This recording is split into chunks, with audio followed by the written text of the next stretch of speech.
Hello dear students, हम लोग अभी स्टार्ट करेंगे वीबीटी। ठीक है, क्या पढ़ेंगे भाई? वीबीटी क्या बोलते हैं इसको? Valence bond theory. Valence bond theory. ठीक है, क्या पढ़ेंगे भाई? Valence bond theory. ठीक है, देखो वीबीटी क्या होता है या इसकी रिक्वायरमेंट क्यों आई, समझ पा रहे आप? वीबीटी की रिक्वायरमेंट क्यों आई? जो लेविस थ्योरी था, लेविस के एक्सेप्शन हो रहे थे, जैसे हाइपोवैलेंट, हाइपरवैलेंट, ऑड इलेक्ट्रॉन मॉलिक्यूल या नोबल गैस, उसका एक्सप्लेनेशन लेविस के पास नहीं था। तो उसको एक्सप्लेन करने के लिए किसको लाया गया भाई? लेविस को। किसको लाया गया? लेविस को। ठीक है, लेकिन हाँ, when the formations of covalent bond, when the formations of when the formations of covalent bond when the formations of covalent bond, molecular geometry,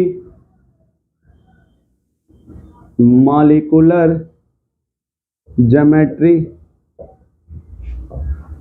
bond length या bond strength, bond length, bond length, ठीक है, bond strength, bond length could not be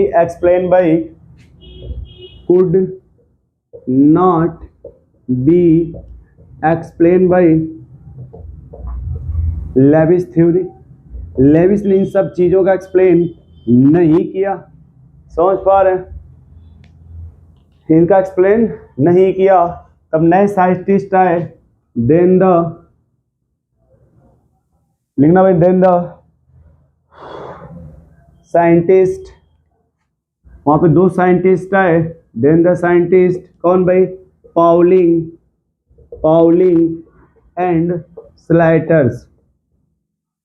then the scientist Pauling and Slaters proposed the valence bond theory. Slaters proposed the valence bond theory. Then the scientist Pauling and Slater proposed the valence bond theory. ठीक है, include following postulates, include following postulates, following postulates। अब देखो इनका following postulates क्या था।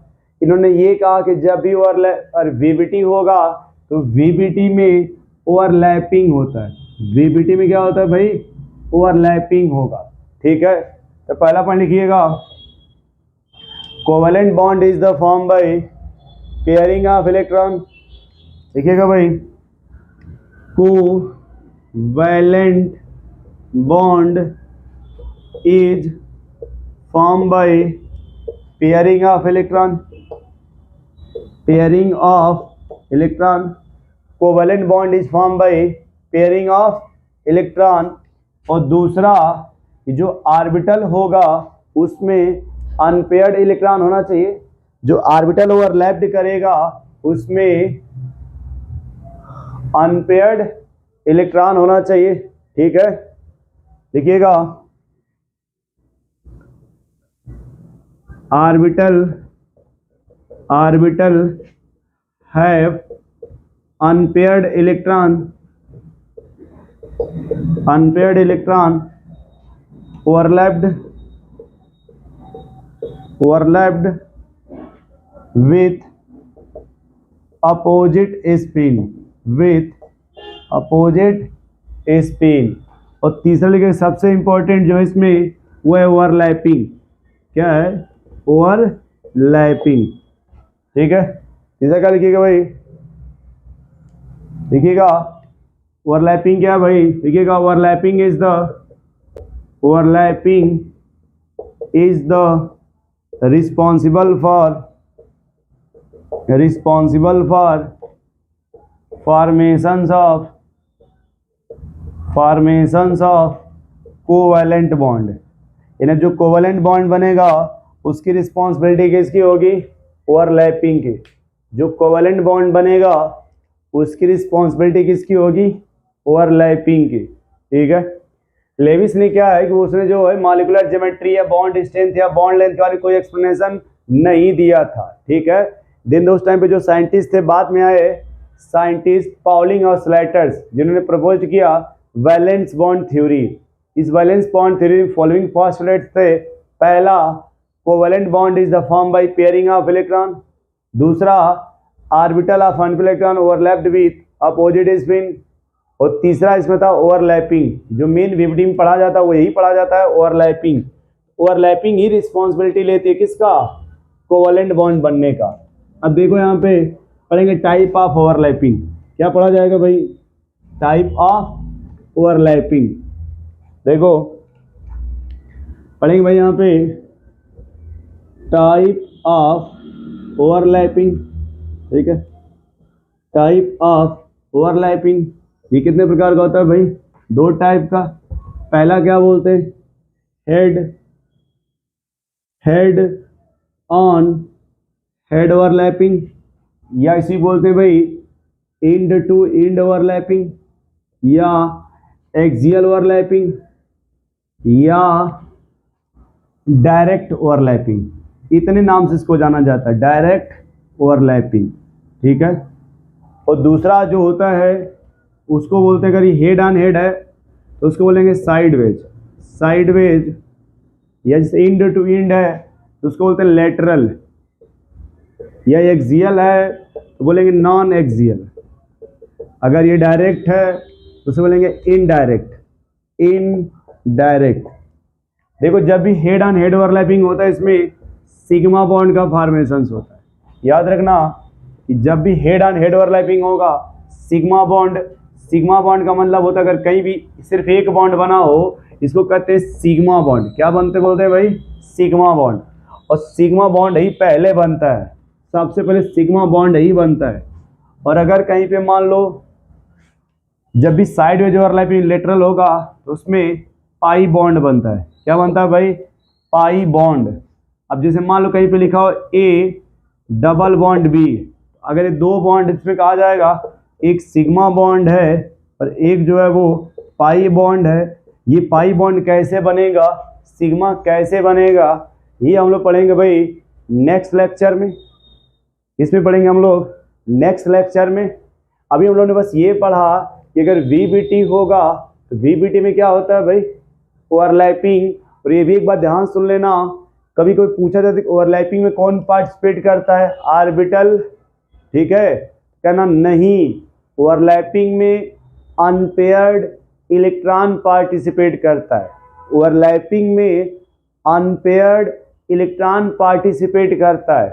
जो unpaired electron होता है वो कहाँ पाया जाएगा? ऑर्बिटल में।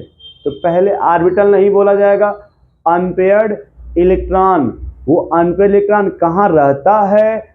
ऑर्बिटल में। सिर्फ ये नहीं कहा जाएगा कि ओवरलैपिंग में ऑर्बिटल पार्टिसिपेट होता है। हम कहेंगे ओवरलैपिंग में, या ओवरलैपिंग किसका होता है? इलेक्ट्रॉन का ओवरलैपिंग होता है। जब भी कहा जाए ओवरलैपिंग किसका होगा? इलेक्ट्रॉन का। ठीक है। ओवरलैपिंग किसका होता है? इलेक्ट्रॉन का। देखो कैसे समझना। जैसे मान लो ये दो एटम है ए और बी, इसका न्यूक्लियस ये होगा, ये बी का न्यूक्लियस है, इसके पास भी इलेक्ट्रॉन है, इसके पास भी इलेक्ट्रॉन है।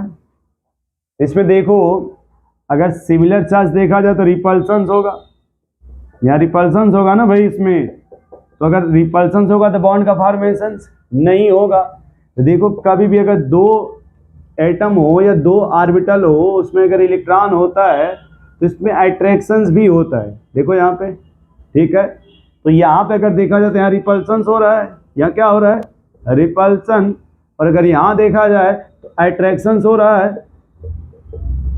तो ये कहा जा सकता है यहाँ पे 50% रिपल्सन भी हो रहा है और 50% अट्रैक्शंस भी हो रहा है। तो बॉन्ड तभी या ओवरलैपिंग तभी होता है जब क्या ज़्यादा हो, अट्रैक्शंस, यानी अट्रैक्शंस कितना परसेंट हो, 60%, मतलब 50 से ज़्यादा अट्रैक्शंस होता है तभी बॉन्ड का फॉर्मेशन होगा और तभी जाके ओवरलैपिंग होता है। नोट करो भैया इसको।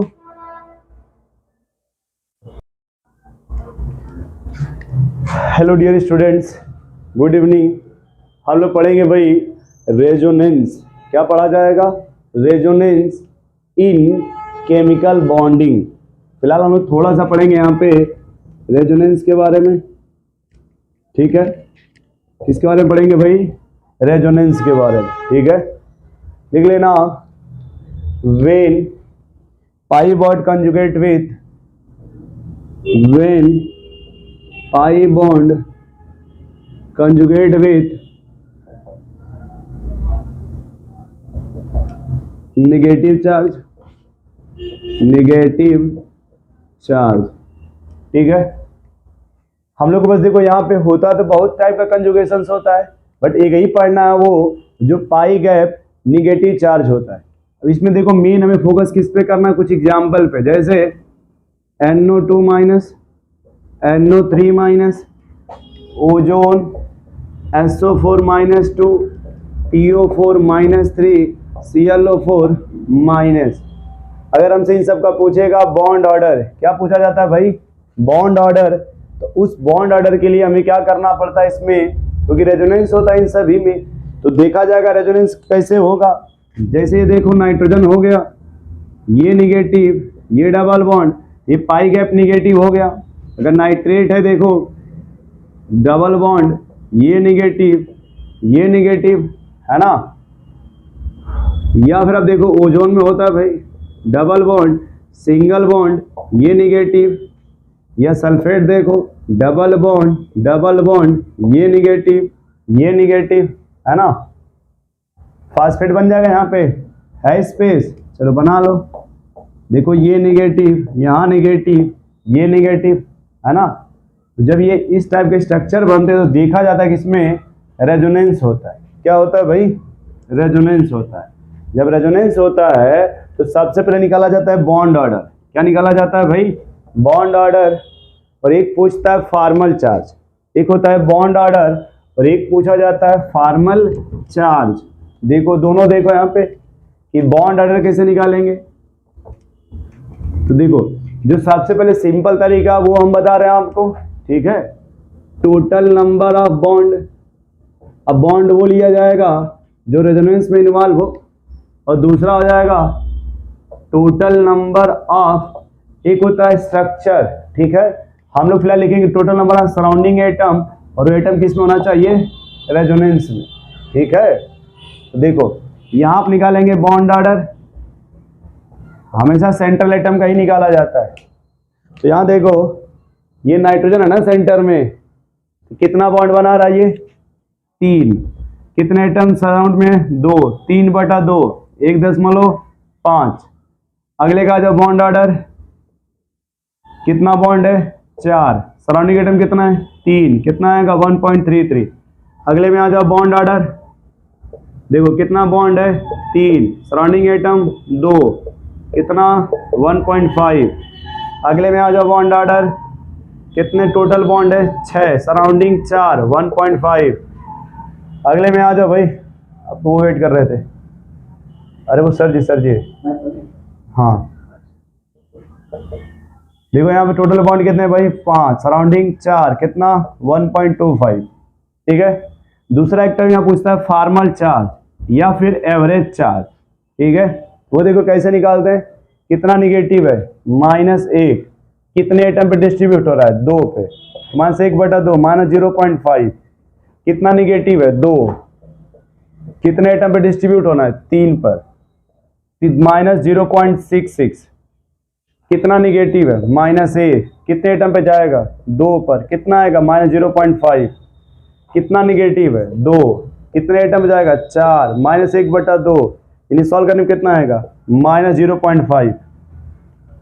तो सीधे ही लिख लो ताकि इतना स्पेस है नहीं, ठीक है। यहीं से काट लो, -0.5, इधर आ जाओ। कितना निगेटिव है, -3, एटम कितने हैं 4, कितना आएगा -0.75। ठीक है, थोड़ा फटाफट बनाओ भाई इसको। तो जब भी अगर निकालना रहे फॉर्मल चार्ज या उसी को एवरेज चार्ज बोला जाता है, तो ऊपर लिखेंगे जो भी निगेटिव, अगर एक निगेटिव है तो एक निगेटिव, और सराउंडिंग एटम कितने हैं 2, कितना निगेटिव है 2, एटम कितने सराउंडिंग 3, इसलिए 3 से भाग दे देंगे, कितना निगेटिव है 1, सराउंडिंग एटम कितने हैं 2, 2 से भाग दो, कितना निगेटिव है 2, टोटल एटम कितने हैं सराउंडिंग में 4, कितना निगेटिव है 3, सराउंडिंग एटम कितने टोटल 4। ठीक है, और एक पूछता है कार्बोनेट का, किसका, कार्बोनेट का, उसका भी देख लो, उसका क्या बनेगा भाई, ये देखो, ये आप निकाल लो बॉन्ड ऑर्डर। बॉन्ड ऑर्डर कैसे निकालोगे, यही मिटा के लिख दे। देखो टोटल बॉन्ड कितने हैं 4, सराउंडिंग एटम 3, 1.33, फॉर्मल चार्ज में कितना निगेटिव है 2, टोटल कितने एटम 3, 3 से भाग दे दो, -0.66। एक और स्ट्रक्चर पूछा जाता है,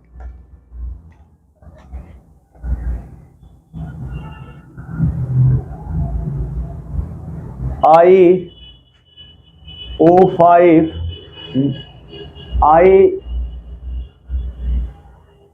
नोट करो भाई, फटाफट नोट करो पहले।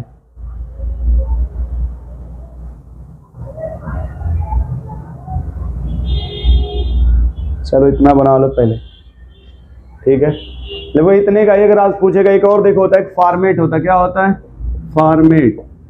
ठीक है, अब इसमें देखो साफ साफ दिख रहा होगा कि भैया यहाँ पे ये निगेटिव में, ये निगेटिव में नहीं है रेजोनेंस में, मतलब ये निगेटिव रेजोनेंस में है, ये रेजोनेंस में नहीं है। तो बॉन्ड ऑर्डर कितने होंगे भाई, एटम कितना है 3 bond, surrounding atom 2, 1.5, formal charge कितना निगेटिव 1, कितने एटम पे जा रहा है 2, -0.5।